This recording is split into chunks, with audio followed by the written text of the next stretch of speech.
Hey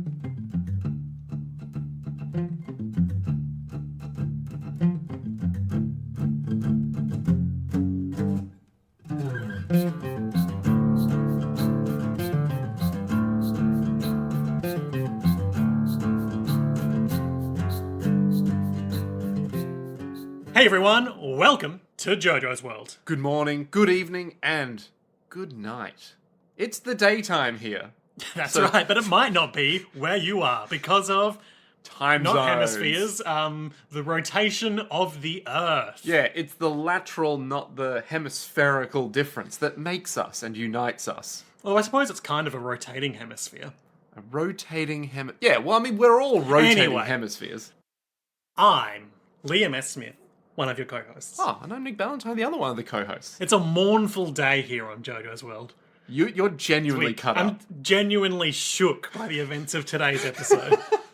I've known about this from the start. I know. And you really liked Wolfwood a lot. I did. He's a good character. I didn't want to break your He's heart. fun. He was the secret sauce that made the show work. And now he's gone. Now he's gone. What does that mean? And everything is worse. Well, not everything.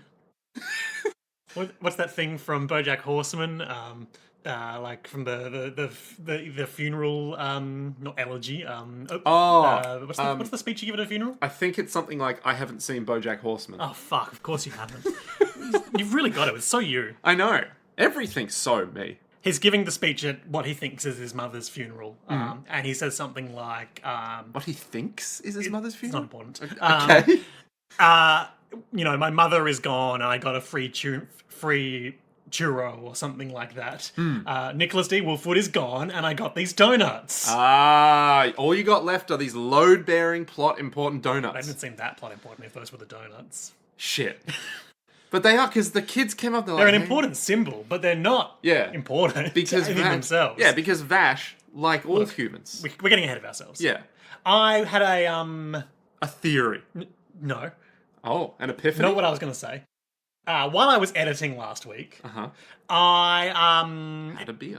a comparison occurred to me. Okay. Vis-a-vis Nicholas D. Wolfwood doming that child, Zazie the Beast, no mercy, 360 no scope, Sweet Zazie the Beast. and the subsequent fallout in his relationship between with him and Vash.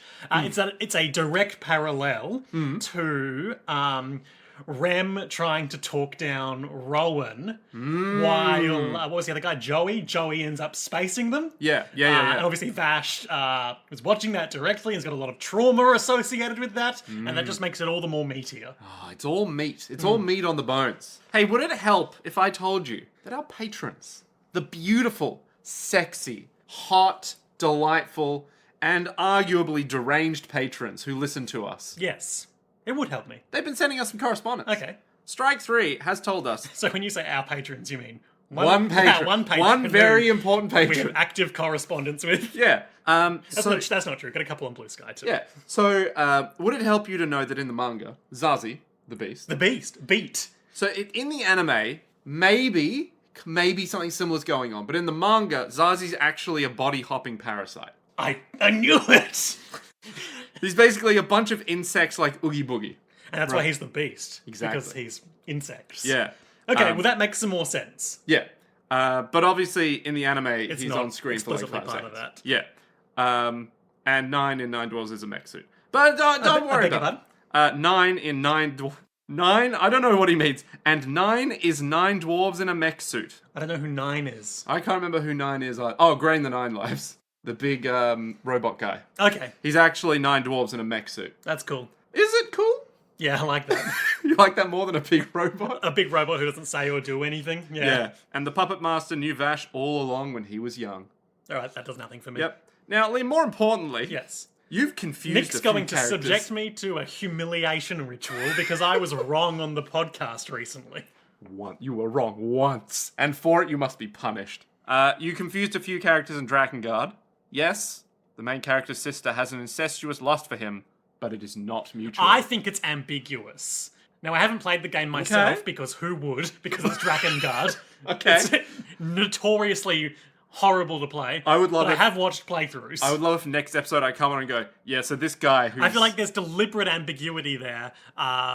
And it's also structural ambiguity because Kime is unable to speak for 99% of the game. Anyway, that's splitting hairs. Yeah. Well, okay, they go on a lot about time. Oh, our patrons, they go on a lot. They go on about... Yeah. Look, there's a lot here about Drakengard, but we're not here to talk about Drakengard. We're here to talk about Nor do we have time. Trigun. Oh, sweet, beautiful Trigun. Episodes 23 and 24. The very same.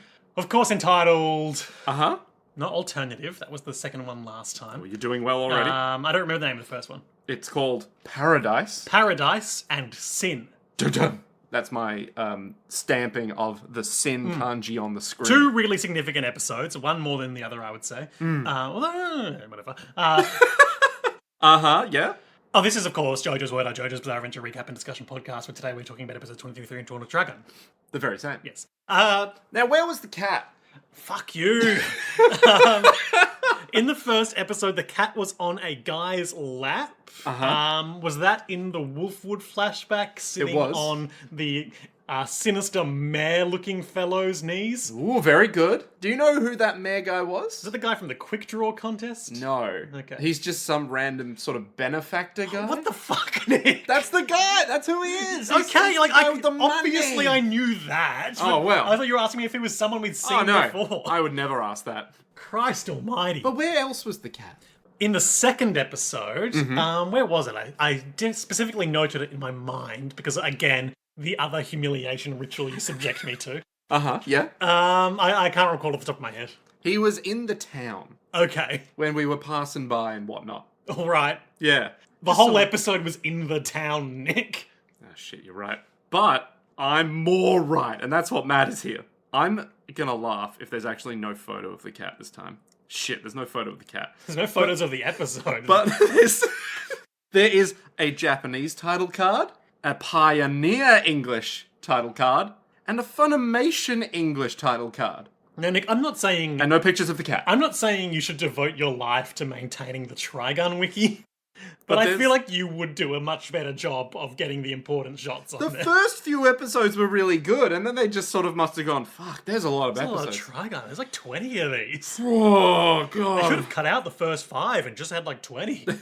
You know, they should have just boiled it down to 8 episodes, made it like an OVA kind of Yeah. thing. Yeah. Tight 13 episode arc.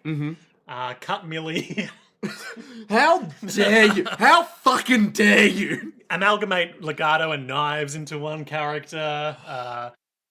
I'm genuinely angry Don't need to with introduce the Fly. Gung Ho Guns because they genuinely don't contribute to anything. What do you mean? They each have a different facet of like a philosophy against. Overarching plot for Trigun these 2 2. episodes. Yep. Everyone is reeling from the fallout of Wolfwood killing that kid. As we all are. And Wolfwood's Gung Ho Gun master, Chapel the Evergreen, rolls into town and is like, Chapel, now you can become... Sorry, Wolfwood, now you can become the next Gung Ho Gun if you pass this final test and kill Vash the Stampede. Then the sniper also is near town, famously not in because he's a sniper. Yep.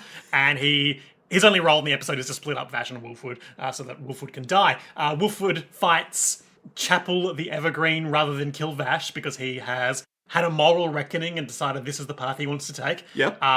And he is mortally wounded. Oh, he also sleeps with Millie. Sweet, beautiful Millie. Yeah, he sleeps. He is mortally wounded.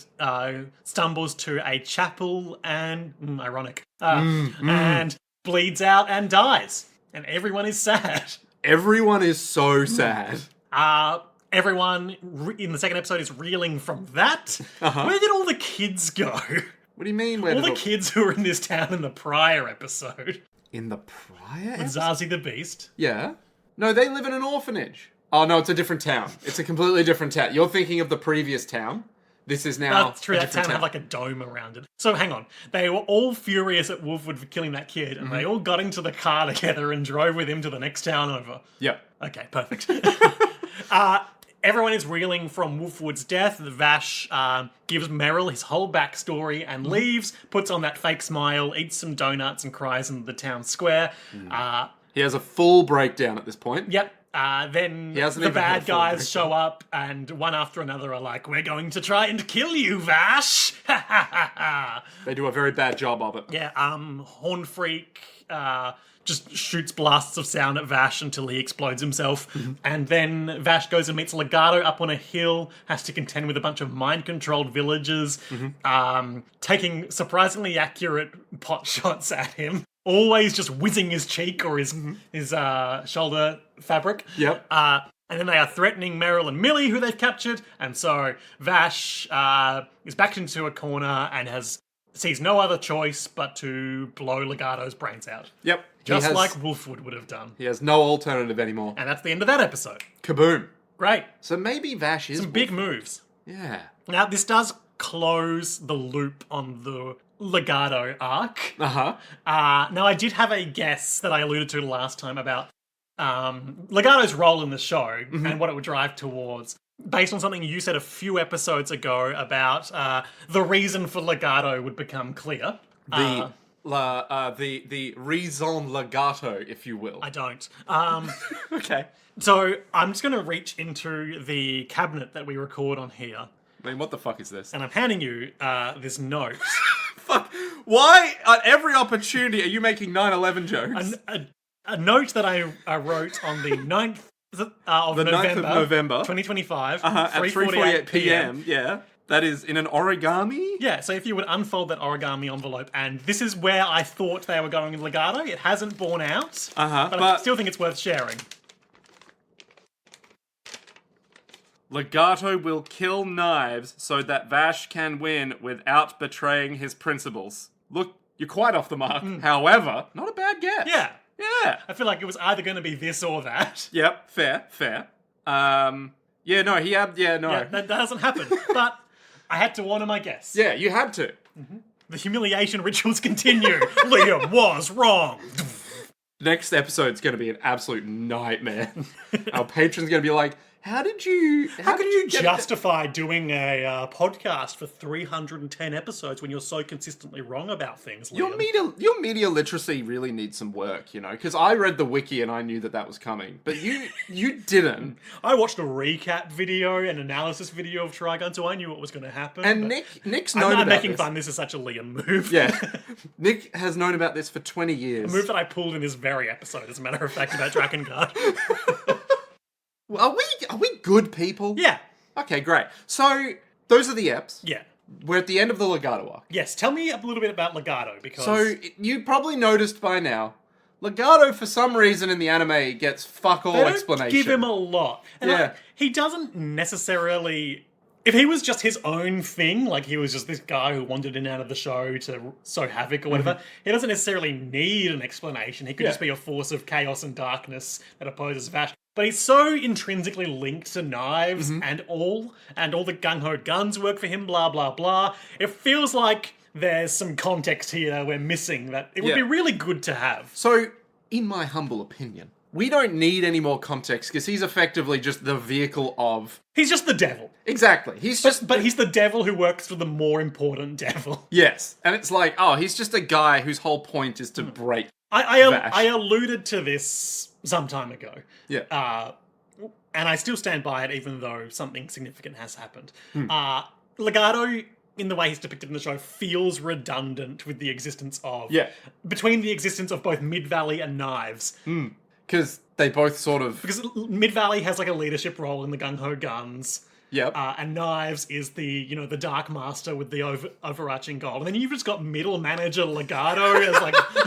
The bridge between them, and he's got his phenomenal psychic powers or whatever, but there's no reason to say Mid-Valley couldn't be doing that. So, in the manga, it's really weird because Legato has like a full-blown backstory. Yeah. So, in the manga, his backstory is like, you know, as a child, he was abused and like, you know, his whole sense of worth was destroyed, and all he wanted was like to destroy humanity because all he saw in... like anyone was just like, oh, you bring pain and suffering, etc., right? See, and to me, that feels just like a few shades too close to the Wolfwood backstory we got this episode. Yeah, but Wolfwood's different in that he made the choice to help the kids. Absolutely, yeah. Whereas Legato's made the choice of like, well, humanity has to die, right? But what's weird is that there's none of that in the anime. Yeah. When it would have been so easy for him to just go, when I was a child, I was, you know, beaten and bruised by and all of that stuff could just go in there, but it's not. Instead, it's like, oh, I attached your hand onto me and now I'm evil. And you're like, what? Yeah, so I want to talk about that more when we get up to that in the recap. But that stuck out to me as kind of an incongruous reveal. That didn't really amount to much. Yeah. Also, the other weird thing. Yasuhiro Naito fucking sucks at doing interviews. I wanted to segue to that next, but I did have one more thing on Legato. Oh, go on. What was it? It's gone, never mind. Is it a Christ analogy? It's not a Christ analogy, but he's just like this evil Final Fantasy character who just kind of wanders the desert. Yeah. Yeah, it's like, you know how you have in every Final Fantasy game, you have the main plot, and then there's some random bosses between you and the big bad. I remembered. Legato is Mr. Scratch from Alan Wake 2.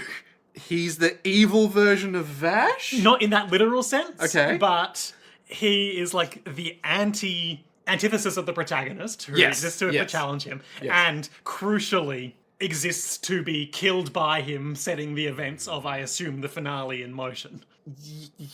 I guess. Legato's, like, as we see this episode, the whole point of Legato is, and this harkens back to my incorrect theory. Yeah. The whole point of, and again, the theme of the episode of the podcast is, of course, punishment rituals. Legato is a walking punishment ritual for Vash the Stampede to back him into the corner, to have no choice, so that to put him in a situation where Vash will have no choice but to ultimately kill Legato. Thus causing him eternal Legato's pain. goal is for Vash to kill Legato. Yes, exactly. And thus causing him eternal pain, and thus Knives I don't know, wins. and maybe that proves Knives to... Maybe the goal is that in Knives' eyes, that will prove to Vash, see, we're just like each other, now we can be together again, or some shit. We'll find out. Yeah. But, I don't think that's actually going to come I up, which is kind of funny.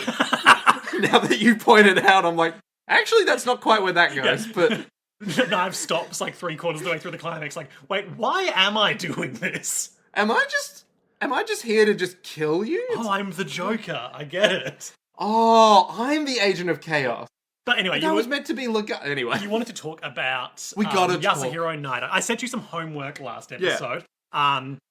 Which was to look into Yasuhiro Naito. Now, I've got a bit of narrative here. Here we go. I did expect you to fully forget and fail at this task because of your track record. I mean, come on. I mean, we both know. And also the podcaster's curse of not being of able to course. remember anything you talk about on the podcast. Yeah. Now, you did get COVID-19 in the intervening 2 weeks, so And the flu. I did relinquish any planned punishments that I was preparing for you. You were ready to be like, now what humiliation ritual can I bring? Exactly. But then what happened? You got COVID-19. So I got but COVID. also you did try and do the homework. Yeah. See, somehow when I am sick... Charlie, you've won! Wait, but the elevator, it only goes up. So... Yeah, it only goes up. Yeah. I mean, a thing elevators famously never do. Anyway, Fuck, I fucked up the joke. No, go back. Edit it out. we can never go back. No. The podcaster's curse is everything. Anyway. This is the ritual to lead you on. So I got COVID-19 real bad, right? And you can probably still hear I'm like, ugh, all my sinuses are there being... Please don't into the microphone like that. I'll just instead. So I looked up, okay? I looked up so hard. Is Yasuhiro Naito Catholic? Because I distinctly remember, and the reason that I probably looked up and then didn't look up anything to do with Yasuhiro Naito is that everything I looked up was just random people online going, yeah, I think he was raised Catholic. Yeah, I think he was. Yeah. I had a hunt as well after Nick told me he had no luck. A very cursory search, admittedly. But all I was finding were either baseless speculation, the like of which was what initially made me challenge Nick to find a source, or people referring to primary sources that no longer exist. I found this blog, which I didn't read in full detail, the rest of the website, but I believe it was a blog predominantly about Christianity and anime. Probably the exact same one I found. Where they referred to the English language Trigun website at time of release, talking about Yasuhiro Naito being raised Buddhist and converting to Catholicism, but that website no longer exists, as they say in that same post. So the thing that annoys me the most is that it keeps switching back, like the narrative online keeps switching between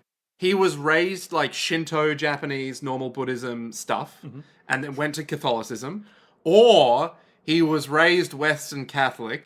And walked away from religion. No, and now just doesn't talk about it. Oh, okay. And I'm like, we can't just say... These are two incompatible backstories. So now it's just like, okay, but in every interview he does, right? So okay, long story short, every fucking interview that you find of Yasuhiro Naito fucking sucks. Because it's always, Yasuhiro Naito, when you made Trigun, did you have much of an idea of where it was going? And he always goes, not really. As you said to me, I just think Wolfwood is cool, isn't he? The next question is always, who's your favourite character? It's like, Wolfwood's pretty cool, isn't he? He is pretty cool. But he never says he's my favourite. Yeah. He just says, Wolfwood's pretty cool, isn't he? And you're like, okay. And then something about the thing he's working on right now, which could be... Blood Blockade Battlefield. Or Gungrave. I think that's all it's called, just Gungrave. Or some other random shit that he's like, oh yeah, there's a new Trigun. It's pretty cool. Wolfwood's pretty cool, isn't it? It occurs to me that the third edition of Blood Blockade Battlefront, or Battlefield, or whatever it is, was called Beat 3 Pete. Yeah. And that is, of course, what happened to Zazie the Beast last time. Oh my god. What the fuck do you mean? They battle block brigaded him. Yeah, and his name was Beat, which is almost Pete. Zazie the Beast. But his name is Beat. That's right. Oh. What does that have This to is do not with anything? profound at all. Oh, This is okay, just alright. stupid. So you're saying that... No, disregard. Okay. Anyway, that's the whole Yasuhiro In Naito. retrospect, we never knew how good we had it with the Hirohiko Araki author's notes I about know. whatever crazy inane thought was crossing his mind that day. Yeah, Yasuhiro Naito has some author's notes, but they are just always... And I love them. I love his author's notes in the back of... I think I showed you one where it's like, his editor comes in, he's like, you just sleep! And he's like, oh... Yeah, because they're comics. They're gag comics. Exactly. They're all just gag comics, but they're never like, so I was raised Western Catholic. They're never that.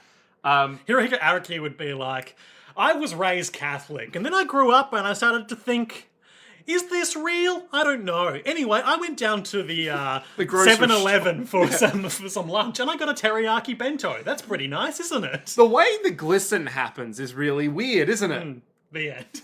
And you'd be like, What? Araki, please, I beg of you. But there's anything. a nug there. There's a nug of information. And that nug is to go to 7-Eleven and order a teriyaki chicken. So, okay, let's get into it. Okay, episode 23. Punishment ritual. No, this isn't the Greg... Paradise. This is not the Greg Larson show, which you can watch right now. We don't need to promote other more successful media entities. We don't need to promote Australian media. What if they invite us on the show, though? The Grouse House itself. So I'm going to cut that. Paradise. Paradise. Wolfwood confronts his old mentor, Chapel the Evergreen. That's the full synopsis on the Trigun Wiki. Okay. Yep. So, we open. We do open. We love to open, don't we, folks? Oh, if there's one thing that we do on this podcast, it's open. Look, there's a lot of... So we open with Backstory. the Wolfwood backstory flashback, the type of which we would love to see for Legato. Cut for time, I assume. And money. Yeah. So, Wolfwood was a child assassin. I can't explain this in sufficient detail for it to be a satisfying discussion because of spoilers. The Wolfwood backstory is very reminiscent to me of the backstory of a minor, but thematically significant character in JoJo's Bizarre Adventure Part 7 Steel Ball Run. I see. Well, I'll explain Wolfwood's backstory, but you can just nod at the wink at the microphone, but with your eye that I can't see, because we're facing each other's side Wolfwood was a little boy. He wanted to be a big boy. 7 years old. He got himself a gun at 7, somehow. And he killed his dad. Guardian is what both languages say. His We stepdad. assume dad. Yeah. His father figure. His Stepdad, help me, I've got this gun. Oh, don't shoot. Damn it, you shot me. And so that inducts him into a life of violence and chaos that would haunt him till his dying day. He's quote unquote adopted, and I'm the one quoting myself here because I don't remember if they say he's adopted, but he's sort of brought into the family of assassins. Yeah, and he is introduced to a little Dr. Eggman looking guy with the cat on his lap. That's him. And That's our boy. the man that we've come to know as Chapel the Evergreen, one of the Gung Ho Guns, and also Wolfwood. Wolfwood becomes like apprentice to him, essentially. Yeah. So this guy looks stupid as hell. He's got these big, dumb robot eyes. Yeah. Well, they're more like sunglasses, like- but they're kind of robotic and They look weird. like pinball flippers. but the wrong way around. Yeah. Yeah. But the shape of them. Yeah, the shape of them, absolutely. And he's got a weird body shape. He's got an Perfect hourglass. Excuse me. He's got an hourglass figure. How dare you? So he's got those big poofy pants. Yep. But not the bottom poofy, And like he's the mid poofy. Always holding a delicious green apple in his hand that wordlessly and symbolically Wolfwood tries to snatch from his outstretched hand, but is never able to do. Oh, what could it mean? Something about the cardinal sin? No. Could it just be that it looks cool? No, it's the knowledge of good and evil. Because, as we'll get into, after he eats the apple at the end of the episode, then he reflects and regrets his many choices over his life. So it's like Chapel knows, but Wolfwood doesn't know. It doesn't matter what Chapel knows. The important thing is Wolfwood doesn't know. No, but he has the apple, so he knows. Sure. He knows what the apple feels like. Okay. I mean, it's not a literal transformative property of the apple. But apples contain knowledge, Liam. That's so true. So he's holding this apple at all times. That's why you give them to teachers, so they can think you're smart. Yeah. And that's why you keep doctors away with them. I never eat apples, therefore I have no knowledge. Such is the way of the world. Hot Nick fact. Who's the anime character who likes apples? Oh, it's the Death Note guy. The Death Note. L? No, the The ghost. detective? Oh, the ghost. Oh, the Shin Megami Tensei motherfucker.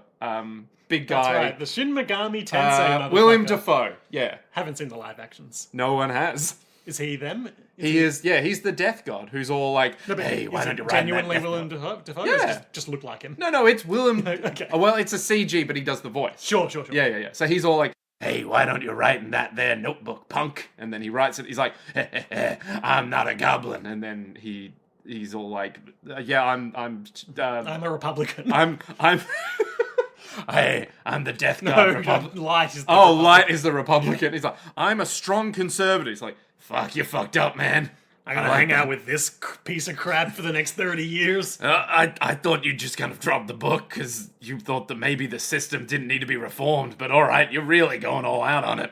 And we see a quick training montage for Wolfwood, like shoot some guns, quick kind of abstract shots of him firing guns, piles of shells by his feet, trying to snatch this delicious apple. And Chapel's all like, you don't know, man. You don't know. I mean, yeah, there's not dialogue here.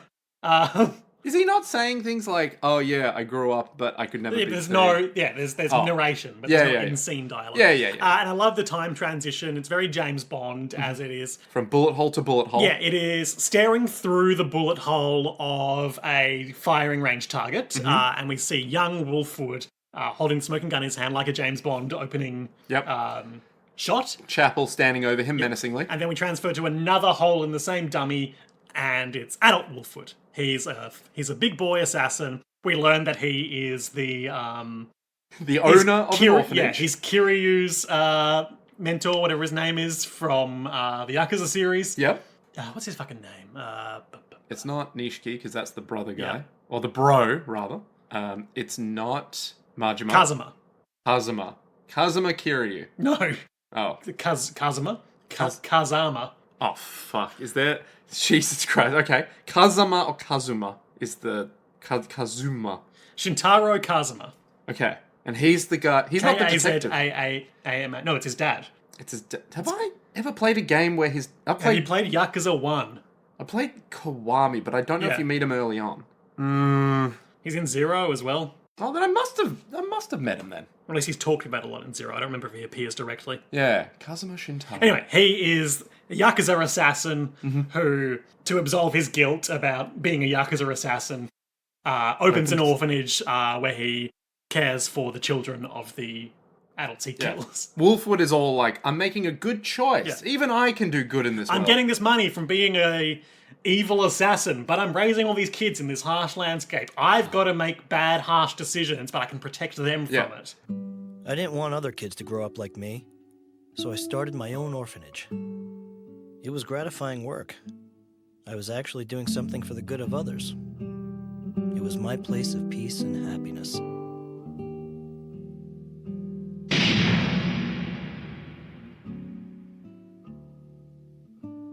Yet sometimes, I still think to myself, there's no place worse than this planet. And he's molded by Chapel telling him that we are imperfect beings, we're nothing like God, we have a brutal life to contend with, difficult choices, and not enough time.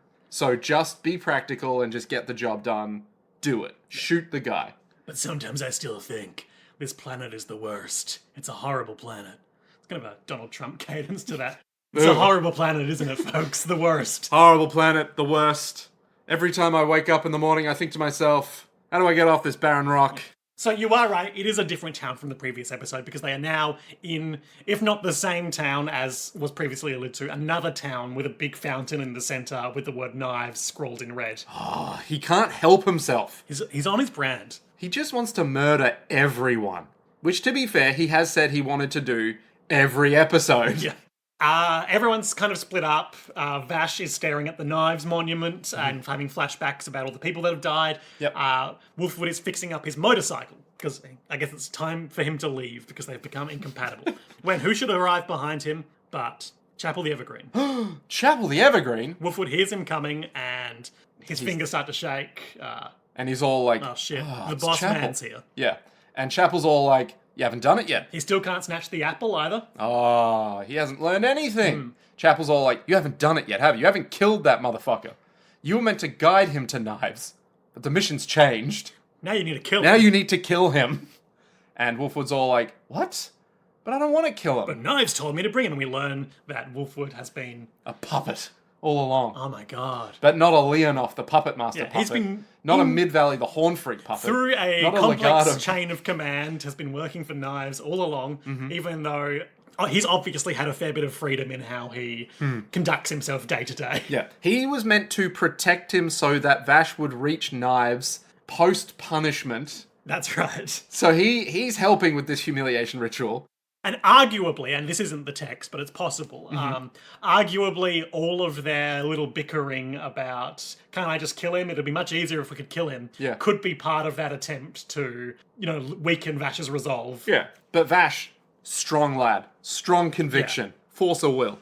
And the man explicitly introduces himself as Chapel the Evergreen of the Gung Ho Guns. He's Chapel the Evergreen! And he also says that if Wolfwood does this, he'll be paid as usual, but Chapel will guarantee the lives of the kids in the orphanage in December City.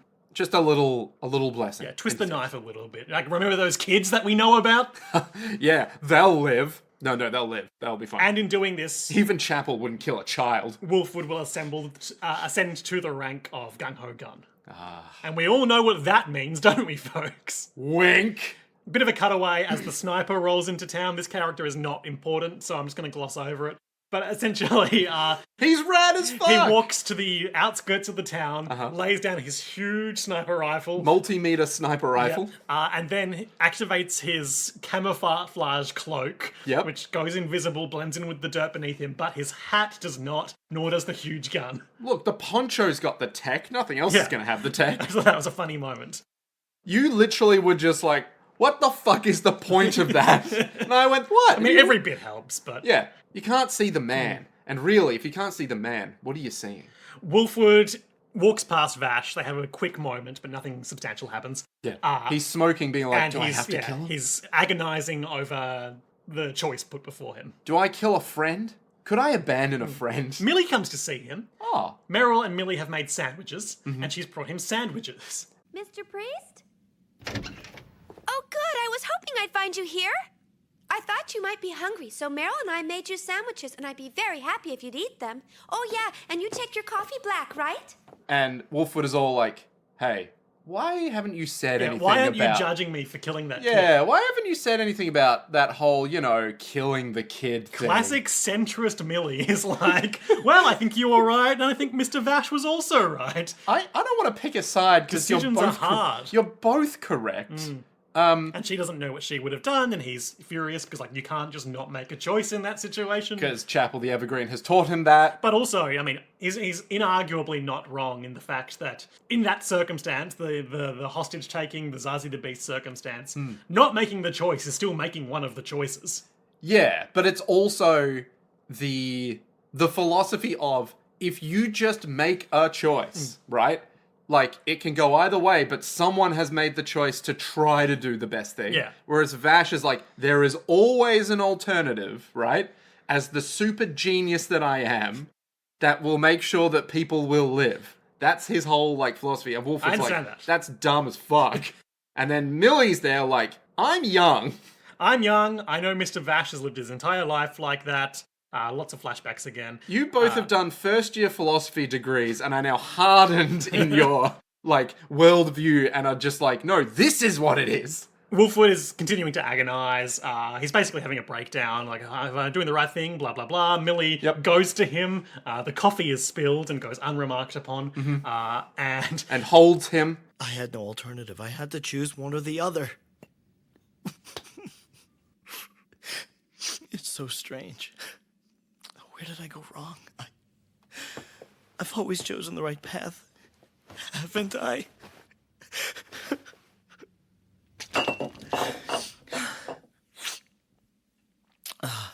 Thank you. You're so kind. You need your strength. Please eat the sandwiches. Will you please eat them with me? Millie's so late getting back to her room. Dialogue diversion between the sub and the dub. He says something, obviously I'll drop the clip in, I can't remember exactly what he says in the dub, but it's something like, will you just stay here with me, or something like that.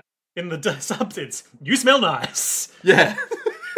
And she says, please eat the sandwiches. Do you want to eat the sandwiches with me? And we learn, at first it's the implication, because we cut back to Meryl and she's like, wow, Millie sure is late. They're sleeping together. Yeah.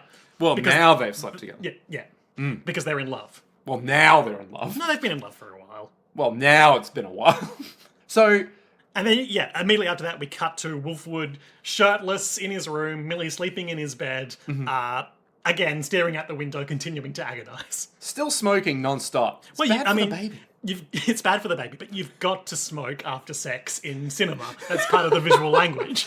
You know, every time a man smokes after sex, a director somewhere nods meaningfully, being like, yeah, I get it. And everyone else is like, yeah, we all fucking get it. Like, what are you... And the director's like, no, I get it. I get it, you know? We've all been there. It all starts to go down. Wolfwood and Vash meet in the street. Wolfwood begins to try and make some amends. Yeah, he's like, oh, I'm still agonizing I'm sorry I over this hit you choice. the other day. Yeah, but you have to die. Vash returns to the issue and's like, if you just... Wolfwood's like, shut up, pulls out his big cross gun. Yep. I don't got time. That's a choice had to be made. We're going to go back to the quick draw contest. It's always been leading up to this. Time to go. Pow, pow, pow. But he can't shoot him. Yeah, because they're friends now. Yeah. The power of friendship and Vash the Stampede. See, even Wolfwood knows that Vash is too good to kill. And yet Legato and knives. That hateful Legato. Oh, we hate him so much because we don't understand him, because we don't have any context with which to understand He's actually a really nice guy, but we never saw that side of him. Yeah, but he wants to cast Meteor and complete the ultimate destruction ritual. Well, that's not great. That's not cool. He just wants to be like, if we killed all humans, then I could be happy. And we're like, that's not how that works. And he's like, no, I can resolve my trauma. I've said it in a prior episode, but he is just Fan Daniel from Final Fantasy XIV. We went over this. We don't need to do it again. Who was the guy that... Xenos. No. You said it was like Domingo or something from Don One Piece. Quixote do Flamingo. Yeah, with the strings? Yeah. Yeah. Another thing about... You told me this last time. Yeah. He's like that. Yeah. Yeah. He's like, if you put those two in a big old blender and smooshed them up together... And added some 40k stupid... sorry, not 40k. Some gothic-ass spikes. Yeah. Boom. That's him. He's the perfect character. He's so good. He's got no hard corners you need to sand off. He's just perfectly round character. See, that's the thing. Because there's nothing to him, he has no flaws. Yeah, he's a purely functional character. And form follows function. And that's why I actually genuinely love him in the anime, because it's like, oh, so he entirely does one thing. I've been critical of him. I don't dislike him. I would love just a little bit more meat on those bones. Like, just to dig into it. In terms of the actual act of watching him, I found it perfectly enjoyable. He's just there. Though I do feel like, as I've said last time, or maybe the time before, there is a bit too much ambiguous crossover in the powers between a few of the upper tier gung-ho guns. Oh god, yes. Anyway, they are going to do a quick draw contest, shoot each other. Vash makes Wolfwood promise that if he kills him, he has to promise to never shoot someone ever again. And Wolfwood's like, I'm not doing that. And Vash is like, no, you have to promise. Yeah. And then he gets a water bottle, flips it. That's right. And because he landed the thing, you have to marry Millie. I'm not going to marry Millie. You have to. You have to marry your Millie-in-law. Okay, so Wolfwood is like, you have to die. There's no way out of this. They are going to fight, but they don't fight because a sniper shot rings out outside of earshot. And Wolfwood knows that this is going to happen. And he moves his cross forward to block the shot. Incredibly lethal bullet that would hit Vash the Stampede in the brain, much like the very same bullet that hit Zazie the Beast in the brain last episode. Oh, so now you can stop bullets from killing people, but last episode, no, the child had to... Fucking Wolfwood. Wolfwood... Piece of shit functionally exposits. They really don't give a lot of time or effort towards this sniper guy. Yeah. It's Kane the long shot. He's sniping from outside the town. There's another gung-ho gun. You go deal with Kane. I'll go deal with the other one. Now, I don't know if you picked this up, but there's not much to dig into with Kane the long shot. He is a sniper. He's got one eye. He can go invisible with a poncho. He Legend of Galactic Heroes is himself later this episode. And you thought we'd get away from that. So, you thought... Look, the Vash stuff isn't important, so let's just quickly speak literally through it. Kane is nothing in this episode. Vash gets into a car, he's dodging sniper shots, the car is pinpoint accuracy shot, he has to get out and run. Yep. He abandons his coat as a distraction. Yep. And then he is alongside the sniper all of a sudden in his cool black desert leathers. Yeah, so under the coat he's got the leathers, whatever. Looks good. Yeah, and he's all Sleek like... physique. And he's like, you know, the hardest part of this was pinpointing where you were, but I got it from the angles of the shots, and then the sound gave it away. Yeah, so do me a favor and surrender. And Kane... Shoots Kane never the says a gun. word, by the way. He's a silent guy. Vash shoots the gun so he can't shoot anymore, and then he's like, all right, just go home. And so Kane he gets up, and he's like, oh, I'm glad you're actually doing what I'm Kane just asking. reaches into his coat and grabs his gun and shoots himself in the head. And he's like, Hooray! "Yay!" And Vash is emotionally crippled by that again. He's like, I couldn't save him. We'll circle back to that later. Yep. So, Wolfwood, more meanwhile- interestingly, Wolfwood goes and has an encounter with Chapel the Evergreen. who is really disappointed in him. He's like, I spent 10 years on you. I gave you everything, and this is how you repay me. What the fuck's wrong with you? All you had to do was follow the damn stampede, Andy Wolfwood. Yeah. All right. I guess it must have gone down before now, but there was an interesting conversation where Wolfwood to Vash was like, "You're going to tell me your real name? Like, I just know you as the Stampede." Yeah, and Vash is like, you don't have to know. It didn't occur to me until that point, the sort of name structure parallels between Vash the Stampede and all of the gung-ho guns. Yep. Obviously, that's like, Billy the Kid style Western Bandito titles, but I'm curious what the thinking was there, if there's anything beyond that. Well, we know his real name. He is Vash Eric's. Montenegro, something. Yeah, I remember that bit from a prior episode. exactly. But you can just call me Vash. No, But you doesn't have to call me the Stampede. do it. Make the joke, quiz boy.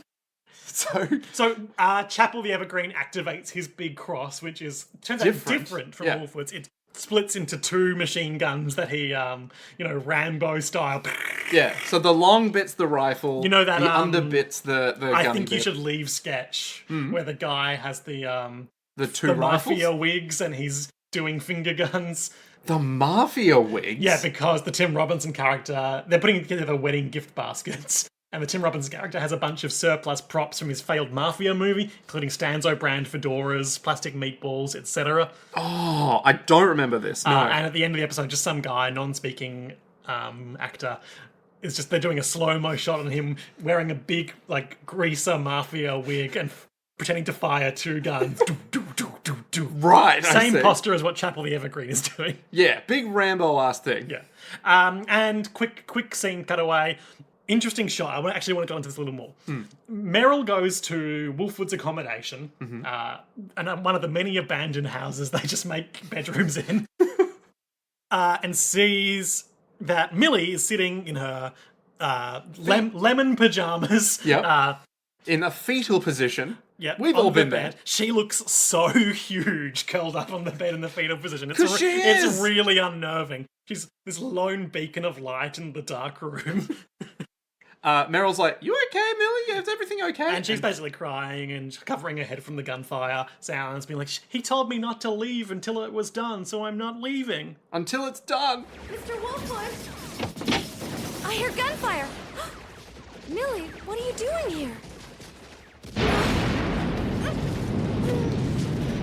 I'm staying here, Meryl. He told me to stay here.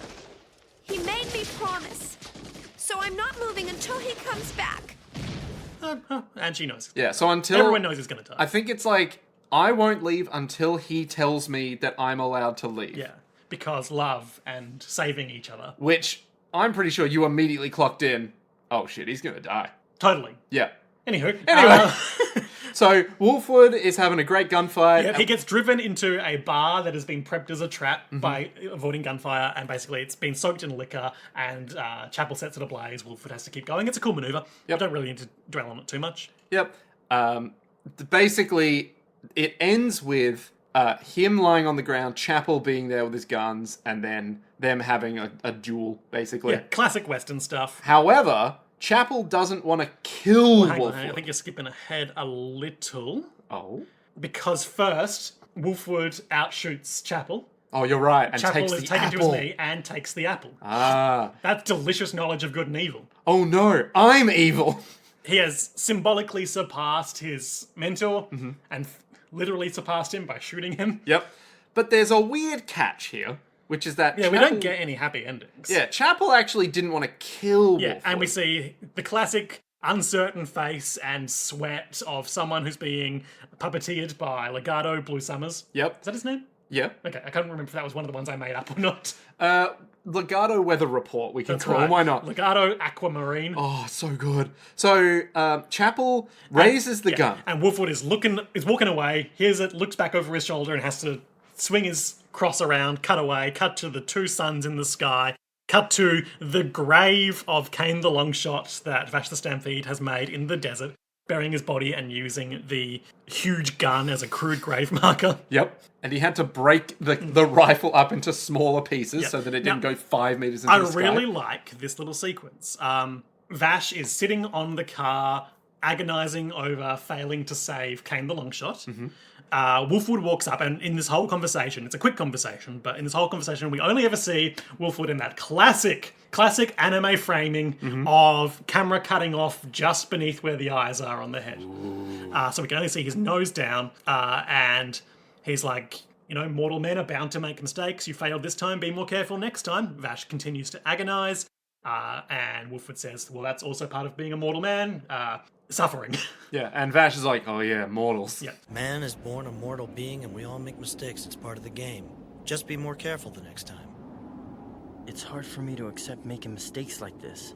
Then you can choose to suffer. That's also a part of the experience of mortal life. Wolfwood says Knives is in Dimitri, another location. And Vash is all like, wait, I never told you that He Knives looks up, was a guy. Vash is gone. Wolfwood is gone. And all that's left is a blood trail. Trail of blood. Oh, He sorry, no, walks- that's ketchup. Yeah, it's all happening again. He's still alive. See, they keep pulling this maneuver and you keep falling for it. He walks to a pristine marble chapel in this this desolate desert town, on Yeah. this desolate desert world. See, we've had Chapel the Evergreen. Now we have an Evergreen Evergreen Chapel. That's right. Yeah. No, it's all very Caesar. exactly what I was going to say. Yeah. Slow death of Caesar I Zaffelli. knew that this was going to come up. And Wolfwood, he's first standing, then kneeling before the altar in this church as light shines through the big arch windows, silhouetting his shadow and his cross against the ground. So it's all very Jesus on the way to his crucifixion stuff, even though he's not sacrificing himself in this particular instance. He's realised the burden of carrying the cross. Yeah, and he goes through a whole moral journey. Everything before this was him being like, no, I'm just a guy. And now it's like, wait, He's got the knowledge of good and evil now. I'm just a guy. So obviously I'll probably be pretty liberal with clips here. Yeah. But he says some things like, I've never made a confession before, even though I'm a priest. I was justifying all the hard things I did by saying it was for the children, but can I continue doing that? In spite of the profession I've chosen, I've never actually made a confession before. It's these times we live in. I I did what it took to protect the children at any cost. That's how I always justified my actions. I took many people's lives. All that time believing there was no other way. My sins are so heavy. Too heavy. Too heavy to ever atone for. So many sins, how can I atone? What is a man but a miserable pile of secrets? So true. And like, did I tell you? Did I actually tell? I think I watched maybe a video essay or something. That, Okay, go on. That for the first few minutes, it was a video essay about a game. It went for 3 hours about a game called Nobunaga's Ambition, Okay. which is a Koei Tecmo, who are the people that make like Samurai Warriors and Yeah, stuff. It was a Koei Tecmo strategy game about Oda Nobunaga unifying Japan, where you play like one clan leader who, over the course of like 300 years, unifies Japan or whatever. So you pick any of the one clans, and then you play your like Europa Universalis-esque like game of diplomacy and like moving units and whatever. But after a few minutes, unironically within the video essay, the guy was like, as I found myself playing Nobunaga's Ambition, I couldn't help but reflect on my own life.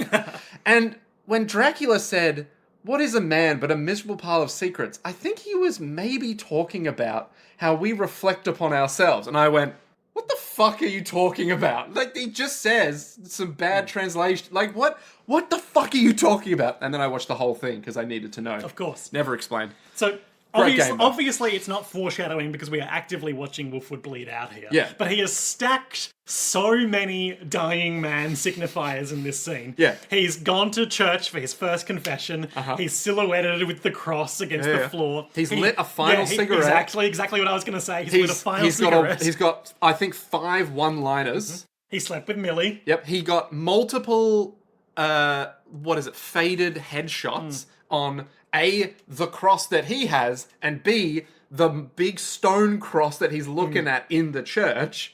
Really sad the way he has his final cigarette and flashes back to Millie being like, it's bad for the baby, dear. And he's like, I'm sorry, And honey. they were pretending to be preggo. And he's like, I'm so sorry. He talks about how if he's reincarnated, or I think probably reborn might be a more accurate thing in terms of... Anyway, he'd love to go somewhere where there's no suffering and strife, and but no Meryl strife, because Paradise. if he was in this theoretical Eden, which Millie would is of be course there. what I referred to last episode, Yeah. when I said he wouldn't be welcome in their Eden anymore, he could live in peace with Meryl and Millie and Vash. Especially Millie. He seems to have a moment of determination where he is, and so it's no, I don't want to die. It looks like he's rallying his strength, but And then- it doesn't seem to bear out. And then his hand falls to the ground and we're like, no, it's Yep. way too late for that, buddy. I'm not ready yet. There's still so much left to be done. I want to stay with them. I don't want to die.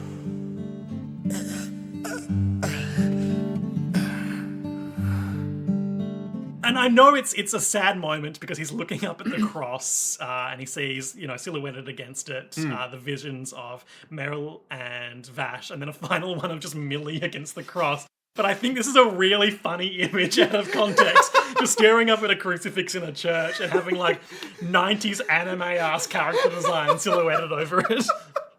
But also, you look at it, you're like, no, it's Millie. Yeah, like, I mean, in obviously- context, it's really beautiful and sad. No, but you'd be like, well, no, it's Millie, of course, like, on the cross. That, like, no, we can all agree. Millie. And he keeps thinking and talking to himself. And obviously, it's too late, but Yeah. you want to live Yeah. monologue. remembering all the people he's hurt and can I ever be forgiven? Yelling at then the sky. His arm falls down and that's, I assume that's a wrap on Wolfwood. Yeah. Yeah, that's him. Millie is crying in their shared bedroom. Now she can't be told that it's time to go. Meryl is also there crying. So they have a brief thing with Meryl and Millie being like, oh no, that's next episode. yeah. So now we get to the next episode. Let's just get through the Meryl and Millie stuff because it's kind of divorced from. Yeah, so Vash leaves, as we know he's going to Yeah. leave, because he's like, you can't be with me. Yeah, and as we alluded to in the brief recap, he explains everything to Meryl, but we don't really need to go into all that in detail again. So Meryl and Millie are in their little abandoned hotel, and Meryl comes in, he's all like, Millie... They're both doing the same thing, which is not good for either of them. No. Which is both pretending to be really into their jobs and really enthusiastic to keep going for the sake of the other one. Because obviously Millie knows Meryl is really concerned for Vash or something more. Yeah. And What are you talking about? And Meryl knows Millie is obviously deeply distraught over the death of Wolfwood. What are you talking about? So it was already bad that they were putting themselves in the job and so much, but now it's They're trauma. both doing like, haha, we better get going. We gotta write out that damn report again. We should ask headquarters to take us off this damn assignment again. That's right, Meryl. And they're both crying. Yeah, Millie turns around and is like, no, we gotta get back to work. Absolutely gutting shot of Millie, like... You straight up were just like, holy It's fuck. the trademark Millie. They're all doing the Vash the Stampede thing. Yeah, they all are, because that's... Yeah, that's the now show. you know- yeah, that's literally the thesis of the show. It's just absolutely flawless, happy-go-lucky Millie expression, but with just two incredibly distinct tear tracks running down her face. It's an incredible shot. You straight up were like, holy fuck. And Millie's like, we have to get to it, and we have to do things. And remember, we can't bring anything with us that we can't travel with, so pack everything that you need, because We're not coming back. As she's looking at Wolfwood's cross. Frankly, I'm glad that no good troublemaker is gone. Let's get the report in quick and get them to take us off this detail once and for all. There's so many better things out there. Besides, we don't have enough lives. I can handle it, Meryl. But you? Unless we go after him now, there's a good possibility that we may never see him again in this lifetime. Is that all right with you, Meryl? I'm completely, totally, perfectly fine now. In fact, I need to get up and go. And besides, as we both know, if we don't work, we don't get paid. It's not gonna happen because it's not the nature of the show or her character. But I do want punished. I want punished Millie. You wanted a Rambo stun gun, Yep. Wolfwood's cross, Eye patch, robot arm. and her just to be like, hey, Knives, go fuck yourself. Oh, dear. It's punished Venom Millie. Punished Millie. Oh, boy. So, anyway, prior to all of this, we get some shots of... Look, to round it out, they go to town and they get kidnapped by... No, so that's a plot important bit that we can't round out. I mean, I was just going to get it out of the way, then we can circle back to when they come back. Oh, wait, that's right. They get kidnapped by the kids. Yeah. So they roll into Fucking town, they get kids. kidnapped by a couple... There's a guy pretending to be starving in the desert. They're going to give him water, and it turns out it's one of Legato's mind-controlled thralls. They kidnap them for the climax. That's right. Yeah. You're We'll right. circle back to that when it's relevant. God, you're so right. I'm right to say it. Put me on a grill On the cross. and roast me. Put me on the cross and sacrifice me for all of mankind, because I'm done. I was going to say the podcaster's sin, but that's... So... The podcaster's sin was podcasting. And they can never take it back. That's so we can true.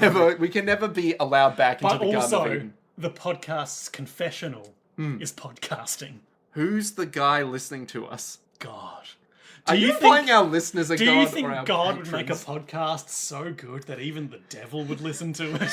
Do you think the reason why God stays in heaven is because he keeps hearing the remnant? He keeps hearing the angels talk about these shitty podcasts and is like, fucking hell.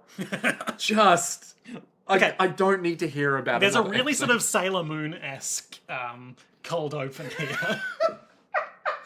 In the way you would... Fuck, it's so real! Okay, yeah, In the go way on. you would cut away to the Dark Kingdom and see Queen Beryl and her generals being like, Yeah. what scheme are we going to throw at them this week? It's all And fucking... then that one is like, I'm going to seduce a 14-year-old girl. And everyone else is like, wait, what? It's Rita Rapunzel being all like... That's exactly right. I will send in my minion. You said that fully correctly, and I absolutely agree with you. Okay, so unironically, I do. Brief diversion. I do want to run a TTRPG Power Rangers thing because the whole point of it is Monster of the Week. Rita Rapunzel sends in some bullshit. And now I'm starting to think you don't know her name.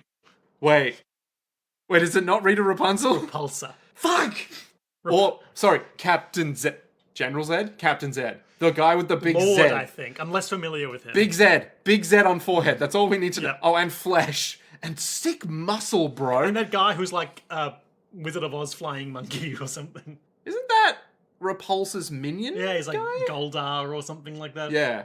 And then we have like a bunch of other characters no one cares about because they're not ripped and shredded like Zed is. That's right. Anyway, point being, I would love to run a TTRPG of the rule set that's based on the Image Comics Power Rangers thing, which flawlessly blends together 20 plus years. 20 plus I'm gonna go on my years. phone for a bit. 20 plus years of Power Rangers, which have been condensed into not one, not two, but 6 comic books, flawlessly creating a power system that not only introduces the Power Rangers Matrix or whatever it's called, but also friendship as the thing that locates them on the Matrix. But that also means they can't like go between two other timelines of Power Ranger, which again, there are so many times. You've got fucking 911 Task Force, you've got the Dino Rangers, you've got the Beatles, which technically aren't Power Rangers, but they count. Anyway, Nick has a heart out today, so we should keep going. So, you got fucking Wolfwood is Dead trauma happening. No, we were talking Over about there. the cold open. And then you've got fucking Legato, Legato and Mid-Valley the Horn Freak, the best character in the show, arrive in their onion carriage. They've got their evil robot Thomases pulling their evil carriage. Which is shaped like a pumpkin. And they're driving up to Knives' evil castle, and they're on a big bridge out the front of it. Very,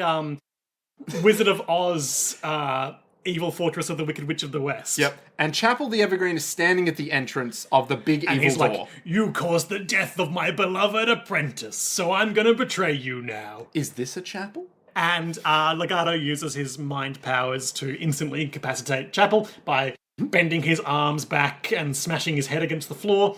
The door opens and Knives comes out, and I guess we need to talk about Knives' characterization a little bit. He looks exactly the same as we've last seen him. Yeah, because obviously he's above everyone, which the spacesuit you wear when you're above other people, because you're in space. I guess it's a point of difference from Vash, who, with the human-made cloth. Yeah, he's embraced the culture of the planet, blah, blah, blah. And Knives vehemently refuses to embrace anything that the humans give him. He goes in this monologue about how, humanity only has humanity and morals to the extent that they're like they think they're a higher breed of beast. But when they encounter someone higher than them, i.e. me, they fall back on feral instinct. And I'm going to kill you now. And then he creates like a black hole that consumes Chapel. Yep. He seems to commune with, I assume, plant infrastructure around. I'm just gonna make this very clear right now. This bit in the show, don't think about it too much. Just I don't know why or how that's happened, but just don't think about this bit too much. However, yeah, probably like communing with some kind of plant bullshit. Yeah. I wouldn't think about the big black hole void too much. Yeah, that's not coming back. I don't think it ever is used ever again. Well, it was a daily power. A daily power? Yeah. You know, sometimes you just gotta feel something, and you gotta try doing different things every day. Like, yesterday... Okay, you have a heart out. Yeah. It's all comedy, though.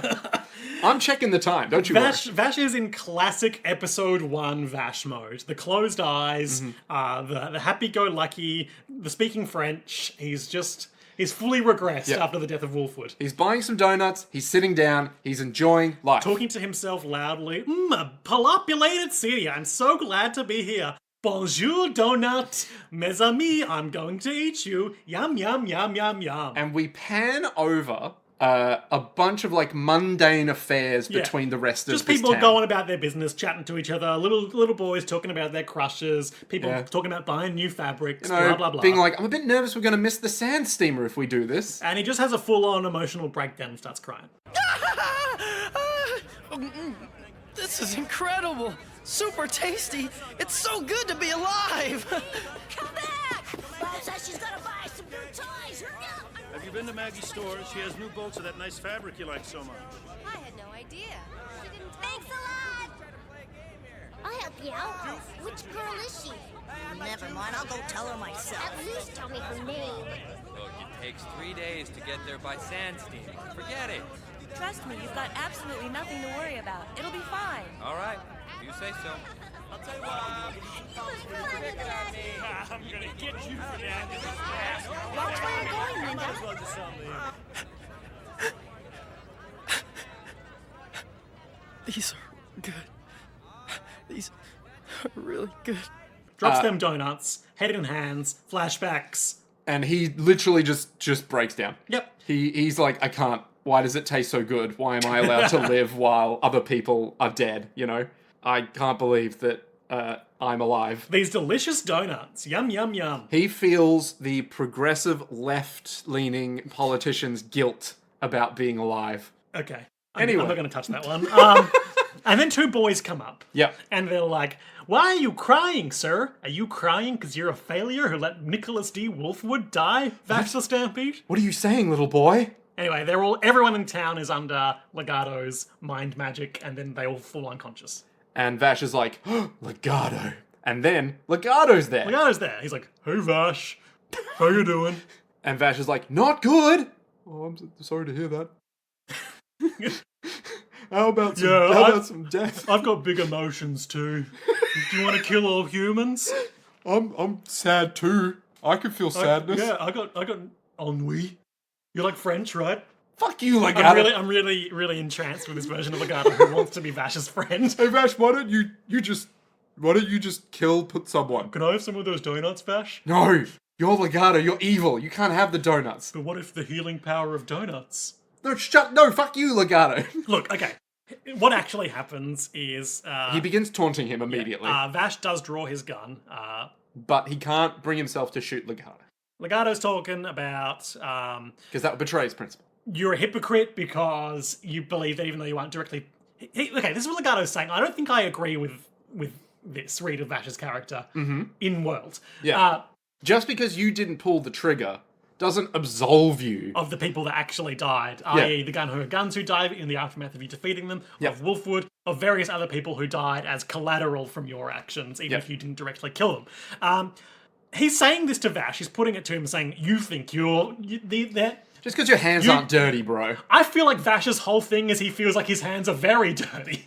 Yeah. Vash has obviously just had a nervous breakdown. Legato doing an entire misread of the Vash the Stampede character. So on the one hand, yes, you're right. But on the other, more correct... I'm so mean. So on the other hand, if you think about like... So we're now in the position of... We went from, here's this guy Vash. He's trying his best. Such a scamp. We're now in the... So Vash's whole deal is pacifism, right? In that he doesn't want to kill anyone, and he also doesn't really want to fight anyone. But one of the core things about that is, well, pacifism leads to inaction, which means that Batman lets the killer live to go kill more people. I feel like part of Vash's whole deal is to actively try and diffuse any situation. But also, when he does inevitably fail, he does beat himself up about it, which is the opposite of what Legato is saying. But now Legato's beating him up as well about it. That's right.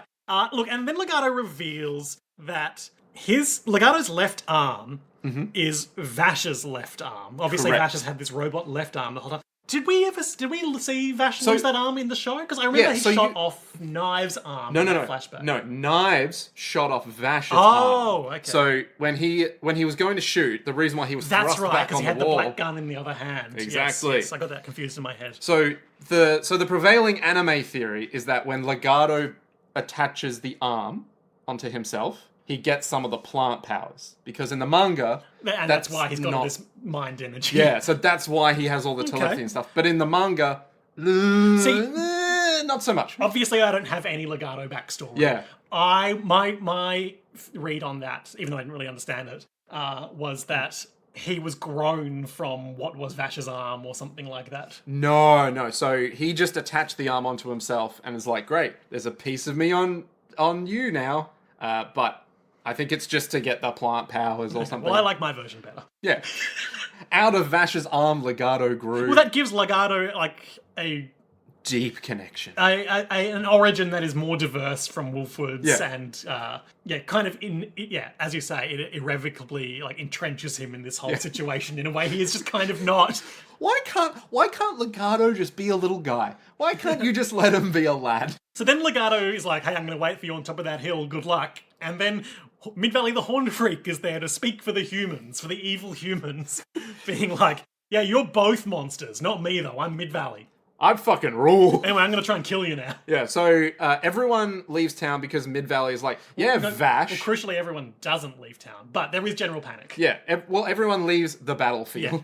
Yeah. Mid-Valley the Horn Freak, the man who plays the greatest music on the greatest stage. I'm gonna kill you, Vash the Stampede. And everyone's like, Vash the Stampede? Ah! And I know I say this a lot, but you literally were like, oh, fuck yes. Yeah, Mid-Valley rules. Kind of a anticlimactic ending for him, but as a character concept, he rules. But he's so arrogant. That's the thing. He took the stage. And the way this goes is Mid-Valley is playing bursts of sound that are both stopping Vash's bullets in midair and hurting him somehow. Yeah, so the sound waves are synchronized to pain. Yep. And then what ends up happening is Legato starts puppeting villagers over to walk into the path of Mid-Valley attacks, and Vash has to repeatedly throw himself in front of them. Eternal pain. Yeah. That's it. And so that eventually wears Vash down. He's down on his knees. Mid-Valley is standing on his arm, preventing him from acting. Vash fires a few, we think, inconsequential wide shots, but turns out he's going for the bank shot. He does a classic ricochet attack. He's been doing it the whole time. Yep. And a single bullet pings into Mid-Valley's prized saxophone, Sylvia. Sylvia! That's the lady from Bubblegum Crisis Tokyo 2040. Cilia. You know what? You tried, and I appreciate it. But you were wrong, and we are all going to stand in a circle now and go, Nick was wrong. Just put me in an oven and cook me, serve me up to a group of apostates, because I ain't worthy of being roasted this hard. Look, I do think it is a shame that the resolution of such a fun character idea is such an afterthought in the in the scheme of the series. But if you think about him, he's like a performer who's so transfixed on like the performance that he doesn't even notice that his instrument will explode him. No, I think he did it deliberately. That's my read on that. Oh, so he knew he was going to die. Yeah. Thus causing Vash even more pain. He says, you were trying for a ricochet all along. This is my fate, the fate of the dying. And he activates his secret guns hidden in the structure of his saxophone. And rather than firing, the guns explode. And Mid-Valley collapses on the ground in the Yamcha pose. And Vash, the Yamcha crater? Yeah. And Vash is just like, no! Yeah, look, obviously we've talked a lot about how a lot of the gung-ho guns were kind of introduced and thrown away.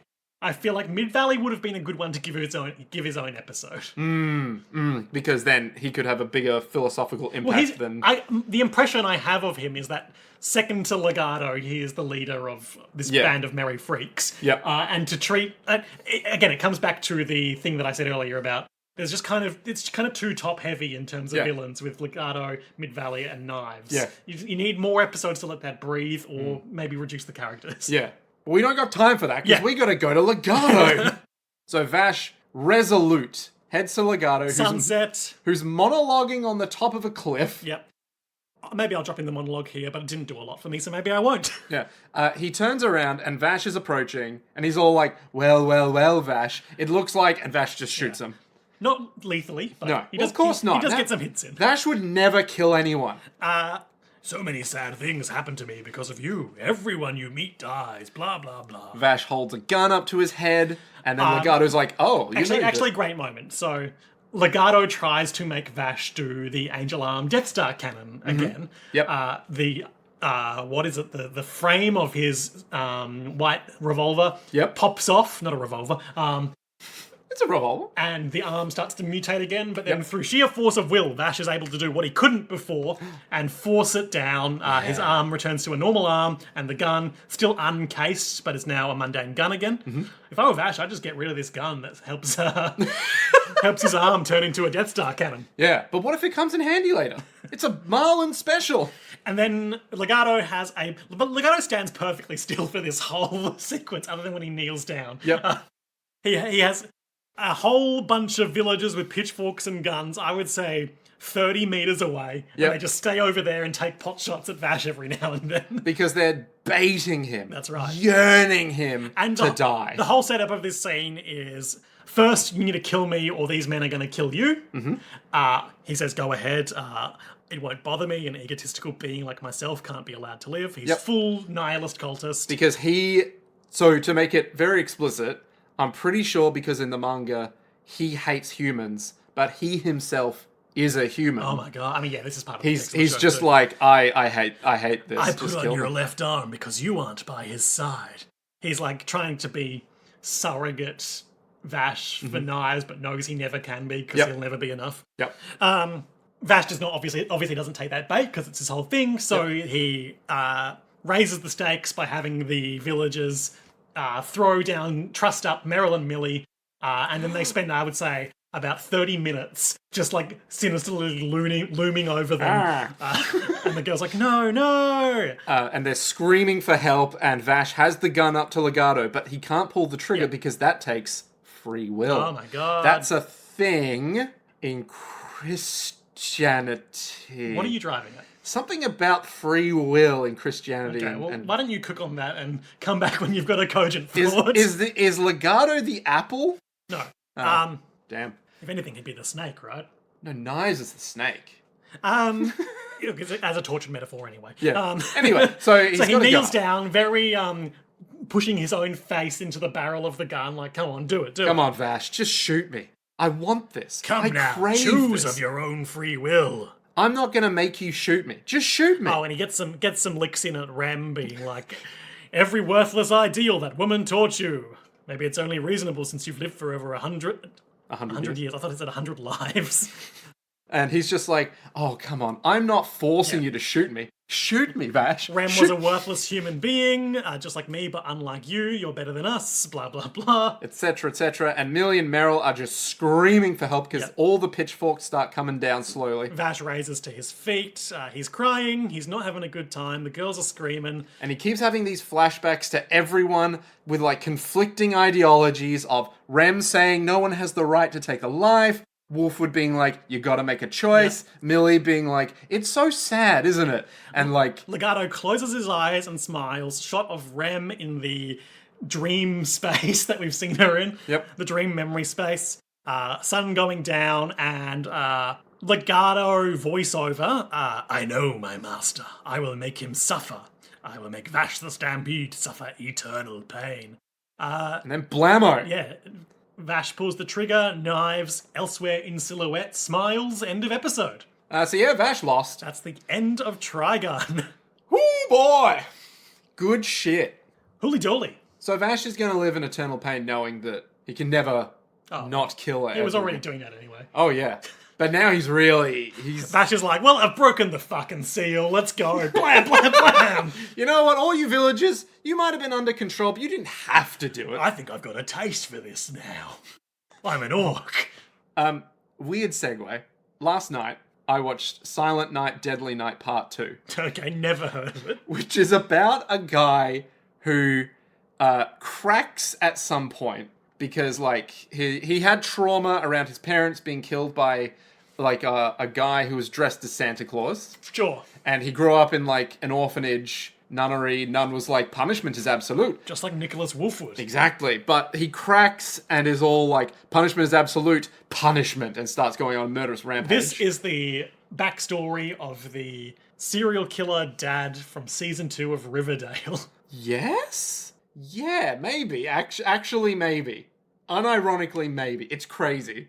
But the scene where he loses his mind, his, at the time, girlfriend was like, what's wrong with you? Why are you killing? You can't kill people. And then he just kills her because he's confused and losing his mind. And then a cop shows up and is all like, all right, mister, I'm taking you to the station. And then he just points the gun at the cop and the cop shoots himself in the head. And then he takes... So the crazy guy. Yeah. Yeah. He's standing here. And the cop has a gun, like, pointed at him. Oh, he points the cop's gun at his head within arm's reach. Yeah. I see. So then he's like, I'm just going to put these cuffs on you. And then he just grabs the gun and points it really quick. And then the cop shoots himself in the head. He then picks up the gun and he just goes, ha ha ha ha. Ho, ho, ho. And just walks around and just blammo kills everyone. One of them is a guy just taking the garbage out. He's like, garbage day! And just shoots him. So that's what Vash is about to do. Yeah. He's like a bull now. He sees red, he wants to shoot someone. But the irony is, he's already wearing red. That's right. So highlights and lowlights for this episode. So my highlight is the bit where Vash kills Legato. Because that's like the whole thesis of the show. And it's good. And it's like a powerful moment, and it's good. And it's like, damn. No philosophy is like impervious. Damn. Damn. Sure. That's good. That's good stuff. And it's like everything happens, and it's like, oh, this is what it was all leading to. and then, like, you can't take it back, and we know Vash is going to be fucked now. It's a good time. He can never become Eric's ever again. Well, he always could. Well... The whole point of Eric's was hiding from who he really was, so if anything, he can be Eric's more than ever before. No, but now the Eric's has been taken out of him. Anyway, my highlight is definitely from the first episode. I've said it before, I've said it many times. Wolfwood is the special sauce that makes the show work for me. Yep. I've got to give it to the dying internal monologue. It's a very powerful character moment. It really worked for me. It's good shit. Yeah. Lowlights. My low light is the Shadow Zone emerging black hole thing that I'm pretty sure will never come up again. That is, of course, Knives consuming... Chapel the Evergreen. Yeah.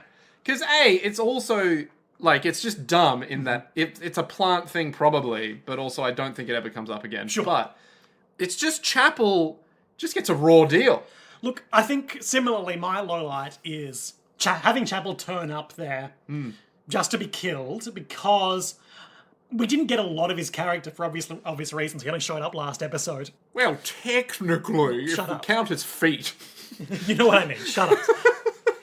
Obviously, he was puppeted into killing Wolfwood, but up until that moment, based on his interactions with Wolfwood, I did not get the impression at all that he would be the type to seek revenge for him. Yeah. And that just felt incongruous with what we'd seen of him so far. Just weird. Either don't do that, or give us more to go on to lay the groundwork for Yeah. that. Yeah. So, Liam, Yeah. I have a question for you.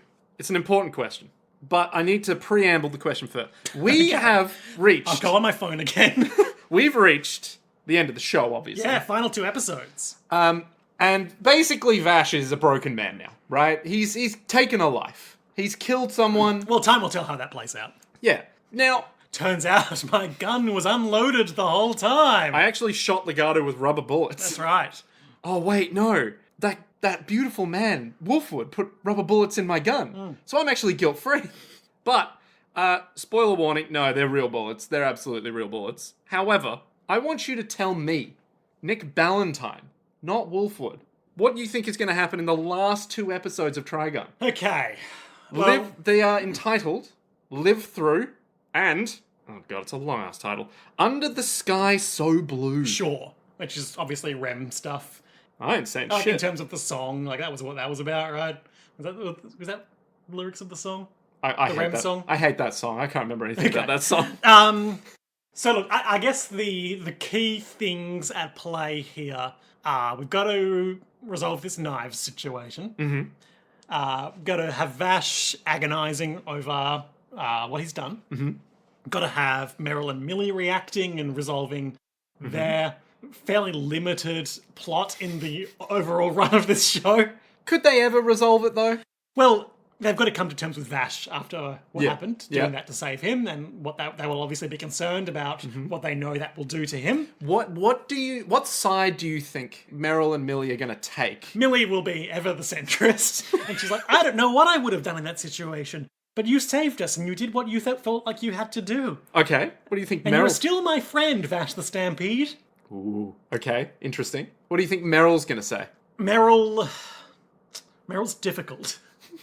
Yeah, but what do you think she's going to say? Shut up, I'm thinking.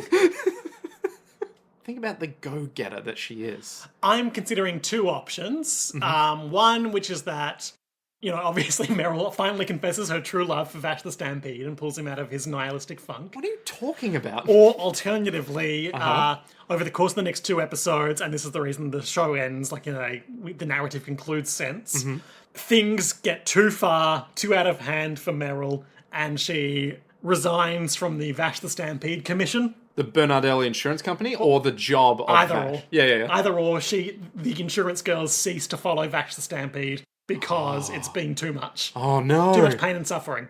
See, Vash... Even insurance can't help you against that. Vash was meant to feel eternal suffering. Meryl and Millie feel That's eternal right. suffering. Oh. Though I'm leaning towards the former because they want to have some sort of, Yep. at least emotionally lukewarm ending. Yeah. How do you think we're going to resolve Knives? They can't just kill him. You can't just kill him? I mean, it undercuts everything if they just kill him.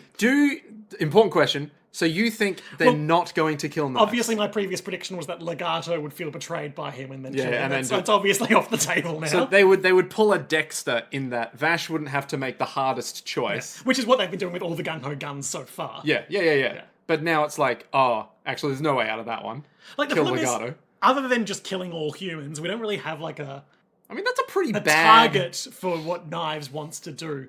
I mean, that feels it feels like a very achievable, realizable goal. In that it's like, oh, well, how will I know when I've killed all the humans? Well, you've killed all the humans. Like, so my guess is still that Knives ultimately wants Vash to quote unquote come to his senses and realize that we are the same and the humans are lesser. Yep. So we should be together to kill all humans or subjugate them or whatever. Do you reckon he's going to do that? Come to his senses? No, I don't. Oh, okay, that's interesting. Look, I think the show has diverged too much from where I thought it would go with this, that I can't be confident in this prediction. But what I would have thought would happen in like a typical show, typical like anime narrative arc, is that after some action scenes that are relatively perfunctory because the budget's running out, Vash would take some action or say something which would ultimately force Knives to accept that Vash will never be like him, and then he, his plant reactor explodes, and Knives is like, I'm gonna let it consume me, blah, blah, blah. Yeah. Because he's realised that he can't convince Vash. I can't be with you, so... What's the point of I won't living? be with humans, so what's the point? Yeah. It's like, he needs something to live for. Yeah. Which we thought, but what he lives for is killing. He's like, no, what I live for is my brother. Yeah. Okay, interesting. That's all I got, really. I don't think it's going that way, but... Right, okay. Do you think there's going to be some Christian-ass bullshit that's going to show up? I don't think that's very likely. Okay, great. Good to know. 3 days later, Nicholas D. Wolfwood is reborn. We misread the dynamic completely. All the Christ allegories. Oh, the cross. Exactly. His name was Nick, like Saint Nick. That's right. Yeah. He's like, I've got a little present for you. And then he nukes Knives. And Vash is like, well, I'm really glad you killed someone so I didn't have to again. And then they just shake hands they do a big respectfully. Spartan hand slap. Oh, and yes. they ride off into the sunset on their Thomases with the insurance girls. And they fall in love, and that's how the show ends. And they're like, we're going to rebuild the seed ships. Montage. No, not okay. that. So you don't think that's going to... I don't think that's going to happen. I think Wolfwood is dead. Mm-hmm. That's a pretty good prediction, not going to lie. How do you think... So how do you think Vash is going to round out at the end of the show then? I think he's going to ride off into the sunset again. Okay. Do you think he's going to continue being like a loner because he's like, oh, I don't want to harm anyone? Or... I think it's all got to be for something. I think he's going to continue being a loner, at least for now. But he's going to drop the fake smile. Okay. And he's going to be like... Maybe he'll like ride off into the sunset and insurance girls will be like, Vash, where are you going? It's all over now. And he'll look back, normal face, and be like, I'll see you around sometime. Right, so not smiling. Yeah. Like Blondie style from The Good, Bad, the Ugly, where he's not smiling. He's not going to be like grim, but he's going stoic. to be like, or maybe it'll be a sincere smile for the first time we've seen him. It's a smirk. No. Oh. It's a jaunty little, You know what I mean? Just a little, Yeah, real anime, contentment. Yeah. It's like he's just had a big, beautiful bowl of Western ramen. All right, dump it.